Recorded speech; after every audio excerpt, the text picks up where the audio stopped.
Sa Las Piñas para ipanawagan ng maayos na serbisyo ng Prime Water sa mga residente ng San Jose del Monte, Bulacan. Balita mula sa Las Piñas at hindi Radyo Patrol, Rowen Cueto. Rowen. Jeff, nagprotesta ang nasa 200 miyembro ng mga grupong SELDA at Sentro sa Las Piñas para ihain ng kanilang mga reklamo laban sa Prime Water at panawagan ang mas maayos na serbisyo ng tubig para sa daan libong residente ng San Jose del Monte, Bulacan. Ayon sa mga nagprotesta, nagtungo sila sa nakalistang tanggapan ng Prime Water sa Las Piñas para magsumite ng mga reklamo kaugnay ng madalas na pagkawala ng tubig at iba pang problema na sa serbisyo.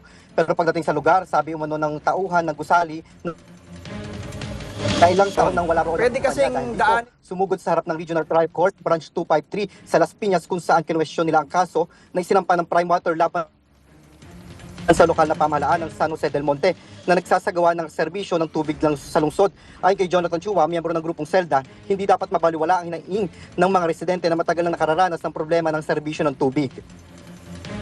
Pwede kasing daanin sa technical at legal na usapin po itong Prime Water, pero hindi po natin mapapasubalian yung katotohanan, yung kalbaryong taon-taon nang dinadanas ng mga mamamayan ng San Jose.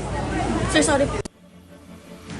Wala pa namang pahayag ang Prime Water kaugnay ng protesta ng ilang grupo. At yan, ang balitang kumpirmado, sigurado, ito ang Radyo Patrol. Roen Cueto, DZMM.